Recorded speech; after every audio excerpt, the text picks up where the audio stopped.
Kebakaran menimpa sebuah rumah di perumahan Gria Asri Kejuden Depok, Kabupaten Cirebon. Kepulan asap pekat membumbung dari bagian belakang hingga membuat warga sekitar panik dan mendobrak pintu depan. Petugas pemadam kebakaran mengerahkan 2 unit kendaraan pemadam untuk memadamkan api yang membakar kamar dan atap rumah. Namun warga yang memadamkan api dengan alat seadanya terkejut mendapati pria tergeletak berdarah di dapur, sedangkan bayi lemas di kamarnya dalam rumah yang terkunci. Warga langsung mengevakuasi ke rumah sakit, namun nyawanya tak tertolong dan tewas dalam perjalanan. Sudah terkapar aja. Yang bapaknya? Bapaknya. Kalau yang anaknya juga kemungkinan sebelumnya langsung sempat dilarikan gitu. Kalau lukanya sih adanya ada di dada gitu kan ya. Tapi saya juga kurang tahu itu apa gitu kan ya. Tapi berdarah itu, Pak? Iya, ada bercak darah deh di celana gitu. Petugas identifikasi dari Inafis Satreskrim Polres Cirebon melakukan olah tempat kejadian perkara, termasuk memeriksa keterangan sejumlah saksi. Polisi membawa jenazah kedua korban ke Rumah Sakit Bayangkara Losari Indramayu untuk dilakukan otopsi guna memastikan penyebab kematiannya. Sementara saat kejadian, istri korban tengah menunggu anak pertamanya di sekolah. Dalam penyelidikan ini kita tetap mengedepankan proses scientific investigation, sehingga nanti untuk hasilnya sendiri akan kita simpulkan secepatnya untuk menginformasikan kepada seluruh masyarakat dan warga setempat. Untuk informasinya itu ada luka dan bagaimana itu? Ya, nanti itu dalam proses autopsi ya. Apakah ada luka atau segala macam itu. Polisi masih melakukan penyelidikan terkait kasus kebakaran yang mengakibatkan 2 korban jiwa dengan menunggu hasil otopsi dan pendalaman keterangan saksi. Dari Cirebon, Jawa Barat, To Iskandar, iNews melaporkan. Pemirsa, kemarau ekstrim membuat air di Bendungan Karian, Lebak, Banten surut. Mengeringnya bendungan membuat 2 desa yang tenggelam kini kembali muncul.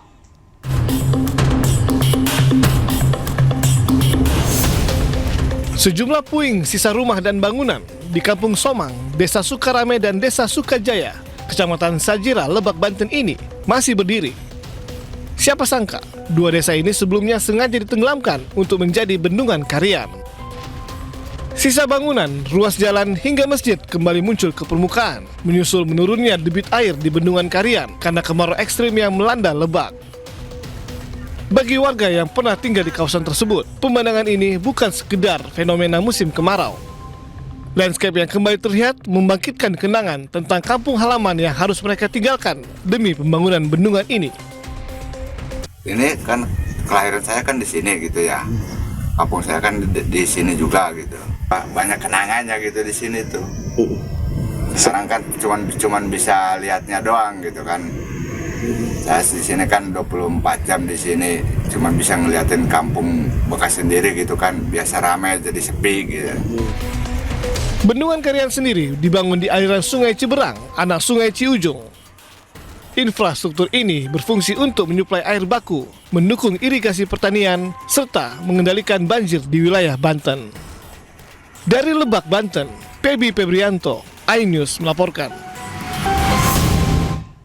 Ya, seperti apa suasana di Bendungan Karian di Lebak, Banten? Sudah ada jurnalis iNews Pebi Febrianto yang akan memperlihatkan kepada Anda kondisi desa yang tenggelam. Selamat siang, Pebi. Bagaimana situasi terkini di sana, bisa Anda perlihatkan langsung kepada pemirsa?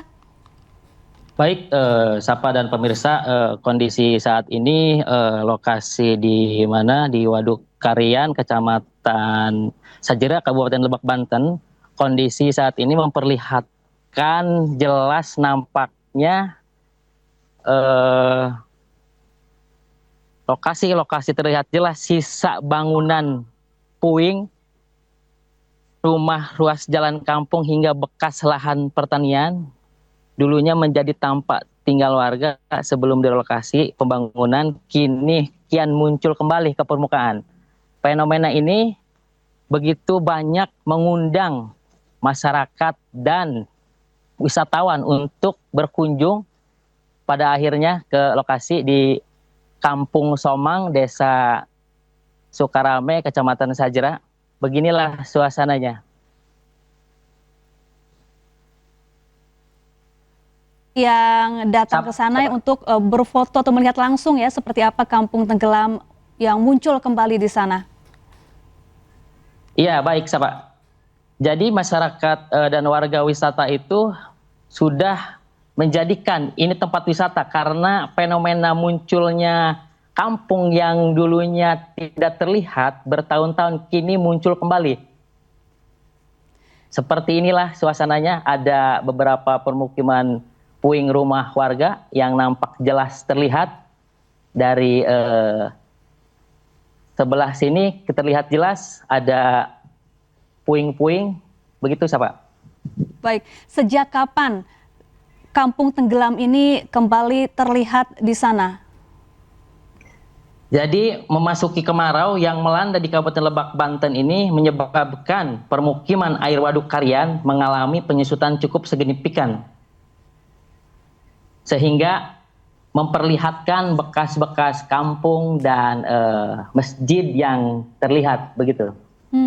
Bahkan ada masjid yang sampai terlihat ya, Pebi ya. Ini kira-kira berapa luas bendung Karian yang kemudian memperlihatkan kampung yang tenggelam di sana? Untuk luasnya ada 300 hektar yang terlihat jelas permukiman yang timbul kembali ini, apa?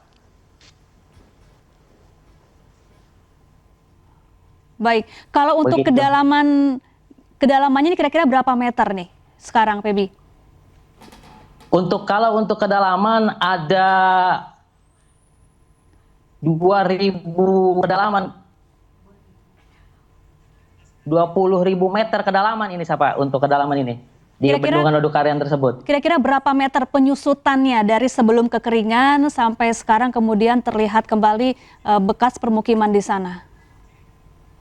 Kalau untuk penyusutannya itu diperkirakan 20 meter, yang tadinya ada penampungan 5.000 meter, sekarang drastis menyusut 20 meter. Sehingga pemukiman yang dulunya tidak terlihat, sekarang nampak jelas terlihat. Nih, yang di depan saya tunjukkan ini, Pak. Baik, ini Pebi kan bendungan ini menyusut pasca musim kemarau. Lalu bagaimana dengan nasib warga sekitar di sana? Apakah juga mengalami kesulitan air bersih sejak musim kemarau ini? Baik, untuk kesulitan air bersih, untuk masyarakat sendiri itu tidak tersulitkan. Justru adanya penyusutan bendungan waduk Karian ini mendapatkan rezeki banyak karena menjadi fenomena pengunjung wisatawan yang dari luar wilayah Kecamatan Sajera ini datang untuk menyaksikan. Dan bagi masyarakat tersendiri sangatlah terbantu. Begitu, Pak. Baik, jadi warga atau wisatawan yang datang ini ditarik sejumlah nominal uang begitu ya, Pebi ya, untuk datang langsung, melihat langsung bagaimana kampung yang muncul kembali di bendungan. Kalau untuk ditarif, untuk wisatawan tidak, cuma hanya ada ongkos untuk keliling-keliling berfoto di tengah-tengah puing-puing bangunan tersebut, itu ditarif oleh kapal tersebut. Berapa tuh, Pebi? Untuk perahu itu ada yang 150, kalau untuk rakit yang di depan kami ini itu terlihat jelas, itu ditarif 100.000, Pak. Baik, sekitar 100 sampai 150.000 rupiah untuk berkeliling di bendungan yang menyusut ini ya? Iya. Baik, terima kasih Pebi Pebrianto langsung dari Lebak, Banten atas laporannya dan selamat kembali bertugas. Kita ke informasi lain, pemirsa. Kebakaran hutan dan lahan di Kabupaten Pulang Pisau, Kalimantan Tengah meluas. Kebakaran menyebabkan kabut asap mengganggu jarak pandang pengendara yang melintas.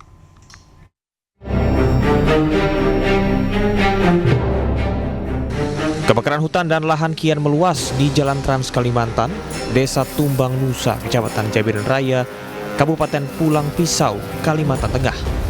Tim Penanggulangan Kebakaran Hutan dan Lahan atau Dalkarhutla, Dinas Kehutanan Provinsi Kalimantan Tengah berjibaku melokalisir api. Petugas juga mengerahkan sebuah helikopter waterbombing milik BNPB. Cuaca panas dan tiupan angin serta minimnya sumber air membuat petugas kesulitan memadamkan api yang membakar hamparan lahan gambut. Diperkirakan lahan yang terbakar mencapai ratusan hektar. Kebakaran lahan ini membuat kabut asap menyelimuti jalan Trans Kalimantan. Sejumlah pengendara mengeluh jarak pandang yang terganggu dan gangguan pernafasan. Pokoknya nggak terang lah gitu nah, awalnya ada kabut dengan ada bau-baunya. Bau asap itu Iya, bau asap. Bu, kalau kondisi ini mengganggu perjalanan nggak, Bu? Ya mengganggu, sangat mengganggu sekali. Jarak pandang gimana jarak pandangnya, Bu? Yang nggak seperti normal lah. Petugas gabungan bersama relawan terus berupaya mencegah kebakaran hutan dan lahan tidak semakin meluas. Dari Kabupaten Pulang Pisau, Kalimantan Tengah, Adesata iNews melaporkan.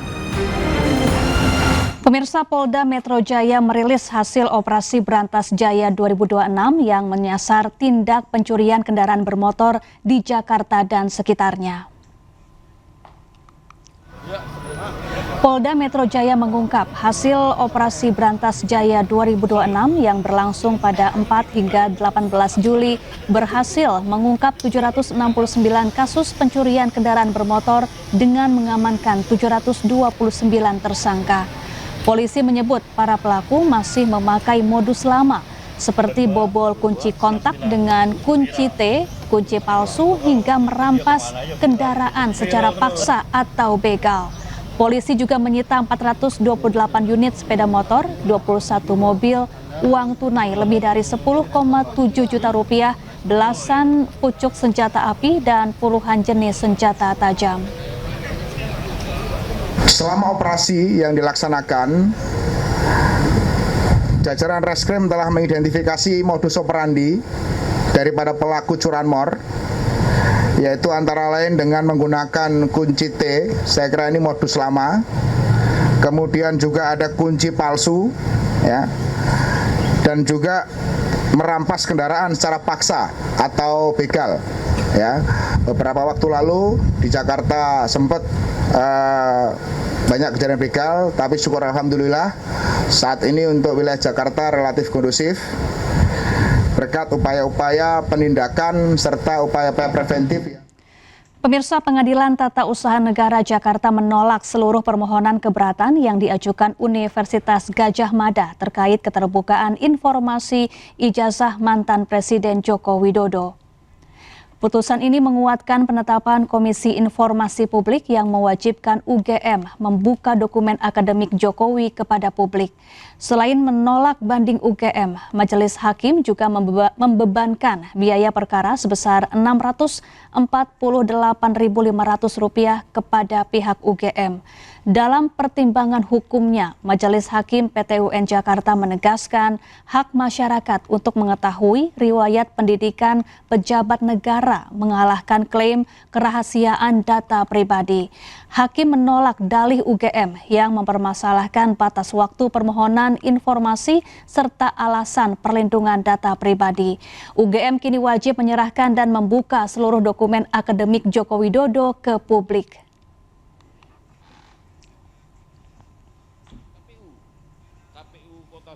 Sidang pra-peradilan Roy Suryo Jilid 3 kembali digelar di Pengadilan Negeri Jakarta Selatan. Kali ini Roy Suryo menghadirkan ahli pidana terkait permohonan atas ganti rugi penangkapannya.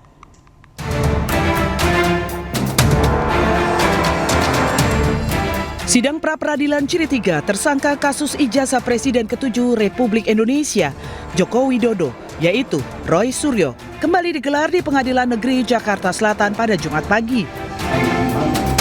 Roy Suryo kali ini mengajukan pra-peradilan dengan menggugat Polda Metro Jaya untuk mengganti rugi sebesar 206 juta rupiah. Rincian gugatan yaitu ganti rugi material senilai 106 juta rupiah dan ganti rugi imaterial senilai 100 juta rupiah. Dalam agenda sidang hari ini, Roy menghadirkan ahli pidana, yaitu Didit Wijayanto Wijaya. Menurutnya, Didit akan memberikan pandangan terkait kesesuaian permohonan ganti rugi dengan ketentuan dalam KUHAP. Pergantian atau soal misalnya ganti rugi, itu apakah berkesesuaian dengan KUHAP yang baru, ya gitu. Karena KUHAP yang baru kalau saya tidak salah di pasal 173 itu ada, ya gitu. Dan nanti beliau akan menerangkan di pasal 1 juga ayatnya berapa, kemudian apakah yang kita mohonkan itu sesuai atau tidak. Itu yang akan kita pertanyakan. Sebelumnya pada sidang pra-peradilan pertama, Hakim Tunggal I Ketut Darpawan mengabulkan sebagian permohonan Roy Suryo. Sidang menyatakan bahwa penggeledahan, penangkapan, dan penahanan dirinya tidak sah. Sementara sidang pra-peradilan kedua yang menggugat penetapan tersangka ditolak hakim. Tim Liputan iNews melaporkan. Pemirsa, Pemprov DKI Jakarta menetapkan tarif layanan Trans Jabodetabek rute Blok M Bandara Soekarno-Hatta sebesar Rp15.000.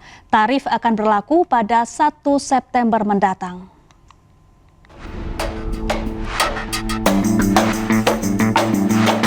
Mulai 1 September 2026, tarif layanan Trans Jabodetabek rute Blok M Bandara Soekarno-Hatta naik dari Rp3.500 menjadi Rp15.000. Penetapan tarif tertuang dalam Keputusan Gubernur Nomor 685 Tahun 2026. Pihak Disub DKI mengklarifikasi bahwa tarif baru tersebut bukanlah kenaikan, melainkan penetapan tarif resmi setelah sebelumnya layanan masih berada dalam masa uji coba. Selama 1 bulan, pihak Disub akan sosialisasikan tarif baru tersebut di masyarakat. Ini adalah bukan kenaikan, ini adalah penetapan, karena sebelumnya belum ditetapkan, kan masa uji coba. Ya, jadi ini adalah tarif penetapan dan tarif dalam rangka perlindungan sosial. Ya, ditetapkan pada hari ini 31 Juli 2026. Ya, hanya tarif bandara. Tarif bandara itu Blok M Soekarno-Hatta, cuma 1 rute saja, dan berlakunya 1 September 2026. Sambil 1 bulan kita mensosialisasikan kepada masyarakat dan kesiapan masyarakat. Sebelumnya, tarif layanan Trans Jabodetabek Blok M Bandara Soekarno-Hatta sebesar Rp3.500 semenjak diresmikan pada Maret lalu.